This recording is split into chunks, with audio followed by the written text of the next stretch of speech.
Hello students, welcome to my channel. I am Rashmi, your maths teacher. तो studio में हम खत्म करने जा रहे हैं हमारी 8.1 एक्सरसाइज। तो बहुत इंपॉर्टेंट क्वेश्चन है आपका ये वाला कि show that 9 power n plus 1 minus 8n minus 9 is divisible by 64 where n is a positive integer. तो आपको यहाँ पे ये शो करके दिखाना है कि ये जो टर्म आपको यहाँ पे दी हुई ना, ये 64 से डिविजिबल है। तो 64 से डिविजिबल है मीन्स हमें क्या शो करना है, ऐसा क्या हम यहाँ पे निकाल के लेकर आए कि ये जो टर्म है ये आपकी 64 से डिविजिबल हो जाए। जैसे आपको यहाँ पे कहा कि आप शो करो कि 12 2 से डिवाइड होता है। 12 यहाँ पे क्या होता है, 2 से डिवाइड होता है। तो हम यहाँ पे क्या करते हैं, 2 के फैक्टर बना लेते हैं। तो ये क्या हो जाएगा, 2 इंटू 2 इंटू 3। तो इसके फैक्टर में यहाँ पे 2 आ रहा है, दैट मीन्स कि 2 से कंप्लीटली डिविजिबल है। हम इस तरह से यहाँ पे आंसर दे सकते हैं, ठीक है। अब ये तो आप कहोगे कि टेबल से भी हो सकता है, लेकिन अगर यहाँ पे कहे कि क्या 13 2 से डिविजिबल है, तो नहीं है, क्योंकि इसके फैक्टर में 13 के फैक्टर होते हैं 1 इंटू 13, इसके फैक्टर में 2 नहीं है। तो जिस भी नंबर से आपको डिविजिबल दिखाना है, क्योंकि यहाँ पे n क्या है, एक इंटीजर है, तो n की वैल्यू पे डिपेंड करेगा। तो हमें अगर यहाँ पे कोई भी चीज ऐसे दिखानी है कि ये इससे डिविजिबल है, तो आप यहाँ पे क्या करोगे, 64 उसके फैक्टर यानी कि उसके मल्टीप्लाई में आप 64 लेकर के आ जाओ। 9 की power n plus 1 minus 8n minus 9। तो यानी कि इन सारी टर्म में से कहीं ना कहीं आप निकाल करके यहाँ बाहर कॉमन लेकर के 64 आ जाओ, कि आप कह दो कि अब मैं अगर इसको 64 से डिवाइड करता हूं तो ये पूरा का पूरा कट जाएगा और ये कंप्लीटली इससे डिविजिबल हो जाएगा। तो यहाँ पे हमें क्या चीज समझ में आई कि अगर आपको किसी भी टर्म को, अभी आगे और भी इस तरह से क्वेश्चंस आएंगे, तो जिस भी टर्म से वो कहे कि डिविजिबल है, दैट मीन्स उसके फैक्टर में एक आपको 64 यहाँ पे ला करके दिखाना होगा। तो अब 64 कैसे लेकर के है, ये तो आपका 9 एज इट इज है, ये आपका 8n एज इट इज है। इसको सॉल्व नहीं कर सकते, इसको सॉल्व नहीं कर सकते, तो हम किसको सॉल्व कर सकते हैं, हम इसको सॉल्व कर सकते हैं। तो सॉल्व कैसे कर सकते हैं, यहाँ पे 9 की पावर n प्लस 1 है। तो मैं यहाँ पे क्या करूं, हमारा चैप्टर क्या है, बाइनोमियल थ्योरम है। तो बाइनोमियल थ्योरम का ही कुछ ना कुछ यूज करते हैं। तो मैं यहाँ पे 9 को क्या करती हूँ, मैं 9 को यहाँ पे 1 प्लस 8 लिख सकती हूँ, या फिर मैं 8 प्लस 1 लिख सकती हूँ, या 4 प्लस 4 लिख सकती हूँ। बहुत सारी चीज यहाँ पे लिख सकते हो, लेकिन हम यहाँ पे 9 के फैक्टर यही बनाएंगे। आगे भी अगर कोई क्वेश्चन आता है, जैसे 7 आ गया, तो 1 प्लस करके उसी तरीके से यहाँ पे फैक्टर बनाएंगे, और ये पावर होगी n प्लस 1। तो ये आपका फॉर्मूला बन जाएगा ना, फिर a प्लस बी की पावर n की तरह से ये फॉर्मूला बन गया। a 1 हो गया, b आपका 8 हो गया, और n आपका यहाँ पर n प्लस 1 हो गया। अब आप इसको ओपन करो और सॉल्व करके ट्राई करने की कोशिश करो कि 64 इसके बाहर एक फैक्टर की फॉर्म में आ जाए, ताकि हम इसको दिखा सके कि भाई इसके मल्टीप्लाई में 64 है, तो ये आपका 64 से डिविजिबल है। तो बस इसको सॉल्व करना है, इसको सॉल्व करके कुछ भी करके यहाँ पे 64 हमें इसके मल्टीप्लाई में लेकर के आना है। तो ये भी नहीं हो रहा, ये भी नहीं हो रहा, तो हम इसको सॉल्व करके यहाँ पर लेकर के आएंगे, ठीक है। तो हम ये वाला फॉर्मूला यहाँ पे यूज लेंगे और इसको हमें ये शो करना है। तो सबसे पहले यहीं से स्टार्ट करते हैं, इन दोनों का तो कुछ करना नहीं है अभी, इसी को हम यहाँ पे लेते हैं। तो 9 की पावर आपकी यहाँ पर क्या है, n प्लस 1 है।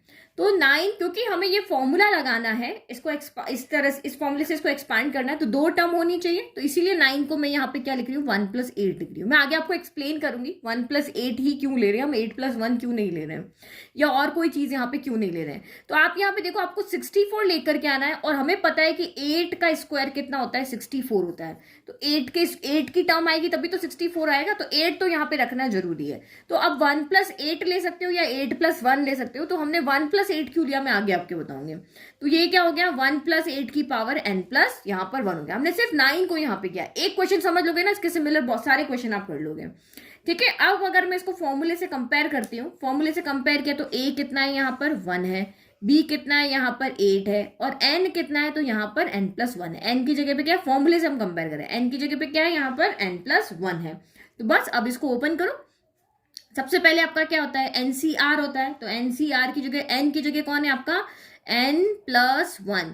सी आर कितना है, तो आर हम वही 0 से स्टार्ट करते हैं। आर इक्वल टू पहले 0 रखेंगे, फिर 1 रखेंगे, 2 रखेंगे, ऐसे ही रखते हैं। तो ये यहाँ पर हो गया। फिर आपका यहाँ पर क्या होता है, a की power n minus r. a कौन है, यहाँ पे 1 है, तो ये आपकी 1 हो गया। n माइनस आर, यहाँ पे आपका n माइनस आर, तो r तो भी हमारा 0 है, तो ये आपका n प्लस 1 माइनस 0 आएगा। तो माइनस 0 लिखने की जो जरूरत नहीं है। और b कौन है, तो ये 8 की पावर यहाँ पे 0 हो जाएगी, क्योंकि r की जगह अभी हमने क्या रखा है, 0 रखा है। फिर नेक्स्ट यहाँ पे देखो, फिर आपका यहाँ पर क्या हो जाएगा, आर की जगह पे हम रख रहे हैं 2, तो ये आपका हो जाएगा n+1 सी, आर की जगह नहीं, आर की जगह हमने अभी यहाँ पे 0 रखा, सॉरी यहाँ पे अपने क्या रखा, 0 रखा, तो अब हम रखेंगे 1, तो ये हमने यहाँ पे 1 रख दिया। तो अब a कौन है, 1, 1 की पावर यहाँ पे क्या हो जाएगी, एक एक कम होती जाएगी ना, तो n+1 -1, अभी r आपका 1 है ना, तो n की जगह तो n+1 और r की जगह क्या रखा हमने, 1 रखा, तो ये -1, और b कितना है 8, 8 की यहाँ पे पावर 1 हो जाएगी। ठीक है, ये आपकी दूसरी टर्म होगी। और एक दो टर्म और लिख लेते हैं, फर्स्ट एक और लिख लेते हैं, उसके बाद लास्ट वाली लिख लेंगे। तो n+1, अब r की जगह क्या रख रहे हैं, 2 रख रहे हैं, तो ये c2 हो गया। a कौन है आपका यहाँ पे 1, 1 की पावर n कितना है, तो n+1 और r की जगह हमने 2 लिया, तो -2 हो गया, और b कौन है, तो 8 की पावर 2 गया। इस तरह से जब हम चलते जाएंगे चलते जाएंगे चलते जाएंगे, तो हमें यहाँ पे एक लास्ट टर्म मिलेगी जो n+1 c कहाँ तक चली जाएगी, हमारी n+1 तक चली जाएगी, क्योंकि जो हम यहाँ स्टार्ट करते हैं वही हमारी NCN होती है ना। फिर आपका यहाँ पर क्या हो जाएगा, r की जगह हमने n+1 लिया है, क्योंकि हमारी टर्म कहाँ तक चल रही है, n+1 तक चल रही है। फिर a की पावर, a तो आपका 1 की पावर है, यहाँ पे ये 0 हो जाएगा, और b की पावर मैक्स टू मैक्स चली जाती है, वो आपकी n+1 हो जाएगी। तो ये हमारा b कौन है, हमारा यहाँ 8 है। ठीक है, तो ये तो हमने खोला है, इसको कुछ नहीं किया, आर की जगह पहले 0 रखा, तो ये 0 हो गया, जहां भी आर दिख रहा है यहाँ 0 रखा, यहाँ 0 रखा, यहाँ 0 रखा, और एन की जगह n+1 रखा। फिर दूसरी टर्म के लिए आर की जगह हमने 1 रखा, यहाँ 1 रखा, यहाँ 1 रखा, तो ये हो गया आपका, देखो ये 1 है, ये 1 है, और ये 1 है। फिर आपके नेक्स्ट टर्म के लिए आर इक्वल टू 2 रखा, तो 2 रखा, 2 रखा, 2 रखा, तो ये 2 2 2 हो गया। फिर नेक्स्ट आपकी लास्ट टर्म के लिए हमने यहाँ पे क्या रखा, आर इक्वल टू n+1 रखा, तो ये n+1 हो गया, और ये n+ यहाँ पे भी 1 हो गया। ठीक है, अब इसको थोड़ा सा हम यहाँ पे क्या कर लेते हैं, सॉल्व कर लेते हैं, जहां जहां सॉल्व हो रहा है वो सॉल्व कर लेते हैं। ये n+1 हो गया। अब आपको यहाँ पे पहले से पता है NC0, अभी मैंने आपको बताया था NC0 कितना होता है, तो 1 होता है। फिर NC1 कितना होता है, तो NC1 आपका n होता है, तो यहाँ n कौन है, n+1 है, तो ये इसका यहाँ पे क्या आ जाएगा, n+1 है, जो भी ऊपर होगा ना वही आ जाएगी। जैसे ये तो ना NC1 इक्वल टू क्या होता है, n होता है, ये n है तो यहाँ भी n होगा, और अगर n+1 C1 है तो n की जगह यहाँ पे क्या आ जाएगा, n+1 आ जाएगा। तो ये दो यहाँ पे सॉल्व हो गए। अब यहाँ पे तो आपको फैक्टर लगा करके सॉल्व करने पड़ेंगे, तो ये NCN है, तो ये भी आपका यहाँ पर कितना हो जाएगा, 1 हो जाएगा। तो बस हम ये सॉल्व हो रहे हैं, आगे हम नहीं सॉल्व करें, क्योंकि यहाँ पे आपको फैक्टर का फॉर्मूला लगाना पड़ेगा। ये सीधा सीधा हमें आइडेंटिटी से पता है, ये भी हमें पता है, तो वो भी आप यहाँ पे लिख सकते हो। ठीक है, तो ये हमें यहां से समझ में आ गया। इसकी वैल्यू कितनी हो गई है, 1 हो गई है। 1 की पावर कुछ भी हो 1 ही होता है, तो ये भी 1 हो गया, और ये भी 8 पावर 0 भी 1 हो गया, इसकी वैल्यू भी 1 है। 1 की पावर में कुछ भी हो 1 है, 8 की पावर 0 भी 1 है, तो 1 × 1 × 1 आपका यहाँ पर क्या हो गया, 1 हो गया।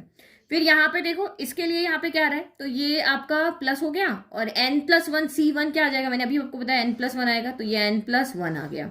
फिर 1 की पावर कुछ भी हो 1 ही होता है, तो इसकी पावर चाहे कुछ भी हो, ये -1 से +1 कैंसिल हो गया, 1 की पावर n बचा, तो 1 की पावर n तो आपका 1 ही होगा, तो ये 1 हो गया, और 8 की पावर 1 कितना हो गया, 8 हो गया, तो यानी कि ये आपका 1 × यहाँ पर क्या हो गया, 8 आ गया। अब आगे को हम यहाँ सॉल्व नहीं कर रहे हैं, हम इसको एज इट इज रख रहे हैं, जितना हमारे यहाँ डायरेक्ट सॉल्व हो रहा था हम उतना यहाँ पे कर रहे हैं।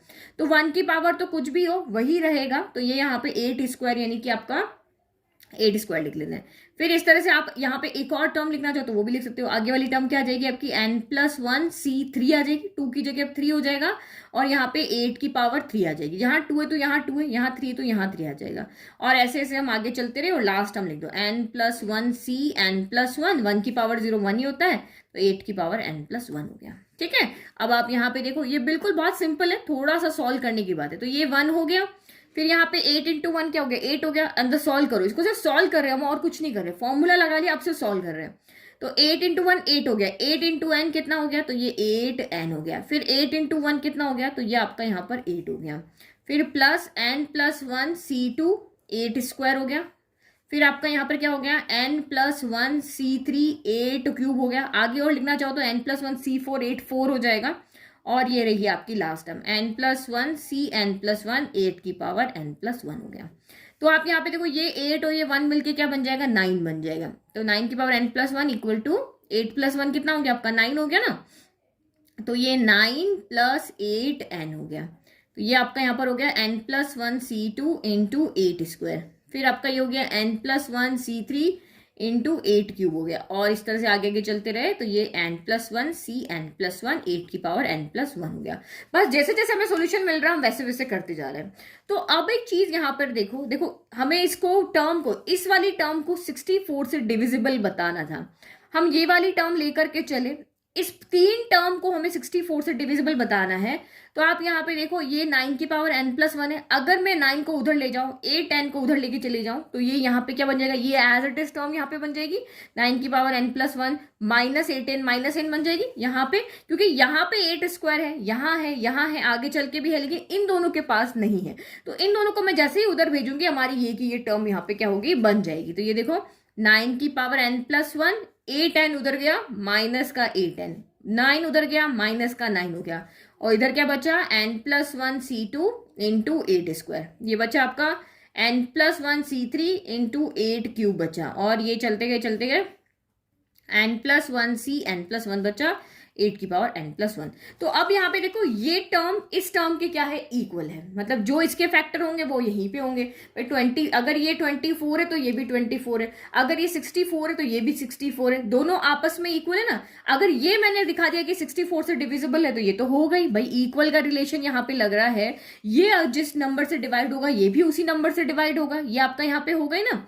तो देखो, इधर से तो हम कुछ नहीं कर पा रहे हैं, इधर हम नहीं बता पा रहे कि ये 64 से डिविजिबल है या नहीं है, लेकिन यहाँ पे आप कर पा रहे हो। यहाँ कैसे कर पा रहे हो, देखो ये 8 स्क्वायर यहाँ है, 8 क्यूब यहाँ है, आगे वाली टर्म में आपको 8 की पावर 4 मिल जाएगा, आगे और आगे मिलता जाएगा, और ये पावर जैसे जैसे बढ़ती जा रही है, 2 है, 3 है, 4 है, 5 है, 6 है, तो ये भी कोई ना कोई ऐसा नंबर होगा जो आपकी इनसे, मतलब यहाँ पे n की जगह आप कुछ भी रखो, ये 8 पावर 2 से कम तो नहीं होगा, ये ना कभी 8 पावर 0 बनेगा, ना कभी 8 पावर 1 बनेगा, ये हमेशा ग्रेटर देन क्या रहेगा, 8 पावर 2 से ग्रेटर ही रहेगा।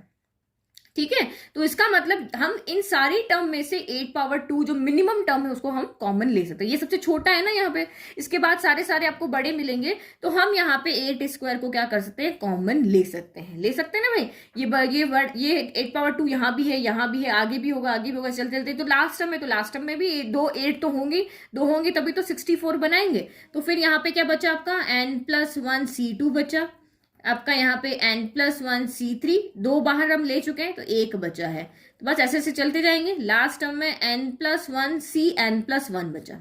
अब नंबर में तो आपको समझ में आ रहा है कि हाँ ये ऐसे कॉमन ले रहे हैं। अब यहाँ आपको समझ में नहीं आ रहा है ना, तो आप सीधा सा एक काम यहाँ पे कर दो। क्या काम करोगे, आपको 8 की पावर 2 कॉमन लेना है ना, तो यहाँ पे +2 कर दो, -2 कर दो। नहीं समझ में आ रहा है कि हमें 8 पावर 2 कॉमन लेना है, तो हमने +2 -2 कर दिया। अब यहाँ पे देखो 8 की पावर 2 प्लस यहाँ पे 3 है, तो हम इसको क्या ले सकते हैं, 8 पावर 2 इंटू 8 पावर 3 लगते हैं।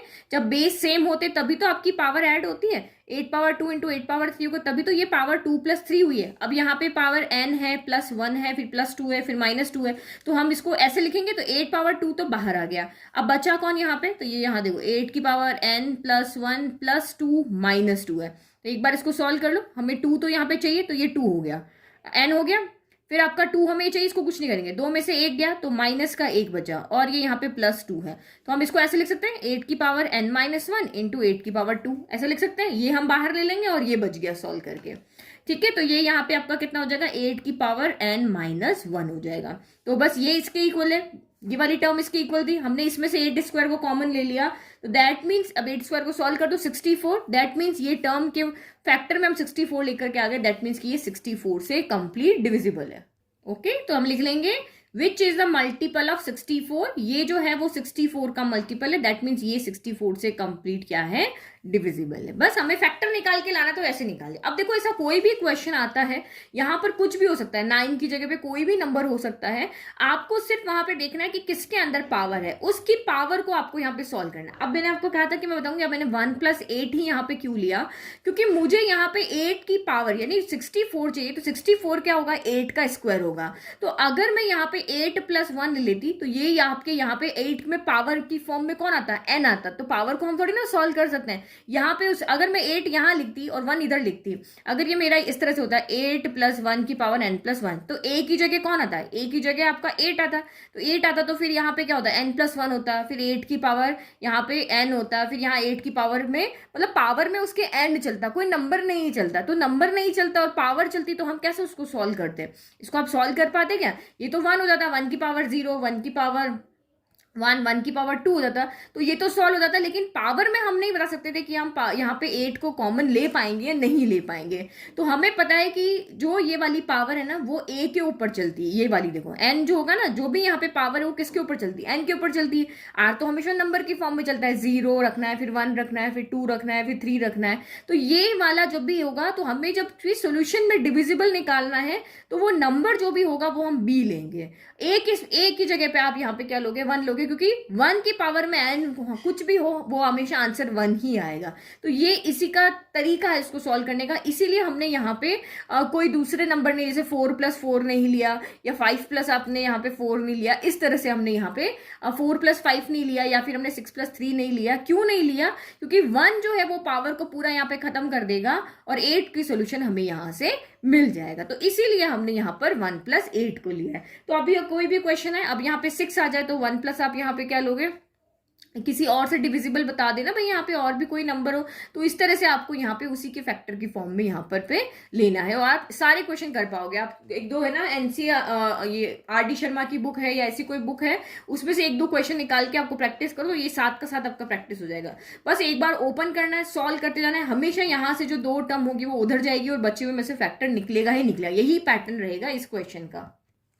नाउ क्वेश्चन नंबर 14 सबसे इजी क्वेश्चन है, बहुत सिंपल क्वेश्चन है। Prove that summation r equal to 0। आपको यहाँ पे क्या प्रूव करना है, ये हमें प्रूव करना है, ठीक है। यहाँ दिख नहीं रहा, ढंग से लिख रही हूँ मैं। r equal to 0 to n 3 की पावर r NCR है, जो आपका यहाँ पे 4 की पावर n के इक्वल है। मतलब आपको यहाँ पे क्या शो करके दिखाना, चाहे तो लेफ्ट हैंड साइड ले लो और उसको शो करके बताओ कि वो राइट हैंड साइड के इक्वल है। तो राइट साइड तो वैसे भी पूरा का पूरा सॉल्व है, तो इसको सॉल्व करने के बजाय हम यहाँ पे क्या करते हैं, इसको सॉल्व करके देखते हैं। तो उससे पहले हमारे पास जो हमारा फॉर्मूला है वो लिखते हैं। हमारे पास ये फॉर्मूले की फॉर्म में ही तो है। हमारा फॉर्मूला क्या होता है, a+b की पावर n इक्वल टू क्या होता है, summation r equal to 0 to n, फिर आपका क्या होता है NCR, a की पावर n-r होता है और b की पावर r होता है। यही होता है ना। अगर इसमें से इन टर्म्स में से अगर आप ए बी को निकाल के ढूंढ के बता दोगे तो वो आपका यहाँ पर आपका राइट हैंड साइड आ जाएगा। तो ये हमारा फॉर्मूला होता है, क्योंकि हमने देखा कि ये जो टर्म है ना NCR 3 की पावर r, ये हमारे इस फॉर्मूले से मैच कर रही है, जो कि हमारा बाइनोमियल वाला फॉर्मूला होता है। भाई बाइनोमियल थ्योरम चैप्टर करे तो बाइनोमियल से ही रिलेट करेगा ना, तो ये आप यहाँ पे कर लिया। अब मुझे यहाँ पे ये लेफ्ट है ना, ये दोनों इस तरह से मैच करे, तो देखो NCR से NCR है, फिर a की पावर n-r यहाँ पर नहीं है और b की पावर r है। b की पावर r यहाँ पे क्या है, देखो b की पावर r जो है वो 3 की पावर r है और a की पावर जो n-r है ना वो यहाँ पर है ही नहीं, वो यहाँ पे टर्म है ही नहीं, हमें कोई भी वैल्यू यहाँ नहीं दी हुई। अगर वो नहीं है दैट मीन्स वो कब होता है, जब 1 होता है, क्योंकि हमें पता है 1 के अंदर कोई भी पावर लगा लो वो वही रहेगा। तो ये 1 की पावर अगर मैं n-r कर दूं तब भी कोई फर्क नहीं पड़ेगा। अगर मैं यहाँ पे मल्टीप्लाई कर दूं 1 की पावर n-r, कोई फर्क नहीं पड़ेगा। तो दैट मीन्स आपको यहाँ से क्या कंपेयर करके क्या आइडिया लगा कि b है वो आपका 3 है और जो a है वो कौन है, आपका 1 है। तो a की जगह पे आप 1 रख दो, b की जगह पे 3 रख दो, तो 3 + 1 कितना हो गया, आपका 4 हो गया। सिंपली समझ में आ गया ना भाई। जो आंसर था वो कोई इतना बड़ा नहीं है, जो हमने क्वेश्चन के लेफ्ट हैंड साइड वाले पार्ट को देखा तो ये हमें बाइनोमियल थ्योरम के फॉर्मूले से रिलेट करता हुआ मिला। तो हमने कंपेयर किया इसको फॉर्मूले से, जब हमने इसको कंपेयर किया तो यहाँ पे हमें क्या मिल गया कि हम जो हमारा गिवन क्वेश्चन है उसको यहाँ पे क्या लिख सकते हैं, ये जो हमने लेफ्ट हैंड साइड लेकर के चल रहे हैं इसी को लेते हैं हम, यहाँ पे सॉल्व करते हैं। लेफ्ट हैंड साइड हमने यहाँ पे लिया तो ये क्या हो गया, r equal to 0 to n है, NCR पहले होना चाहिए, फिर a की पावर n-r, तो हमने देखा a वाली टर्म नहीं है, दैट मीन्स वो 1 की पावर n-r है और b की पावर r है, तो b की जगह पे यहाँ पे कौन है, 3 पावर r है। तो बिल्कुल अब इससे कंपेयर करो, NCR है a की पावर n-r, तो यहाँ से हमने क्या देखा, तो this implies a equal to आपका 1 है एंड b इक्वल टू आपका 3 है। तो ये a equal to 1 b equal to 3 इसमें पुट कर लो, तो ये आपका दिस इज इक्वल टू क्या हो जाएगा, 1 + 3 की पावर n, तो 1 + 3 यानी कि 4 पावर n हो गया। और यही हमारा यहाँ पे क्या है, राइट हैंड साइड है। तो हमने लेफ्ट हैंड साइड को लेकर के चले और राइट हैंड साइड को यहाँ पे लेकर के आ गए। तो ये हमारा हो गया 8.1 पूरी खत्म हो गई। नाउ नेक्स्ट 8.2, ये भी बहुत सिंपल है, फटाफट से इसको कर लेते हैं, उसके बाद में हम नेक्स्ट चैप्टर स्टार्ट करेंगे। Thank you.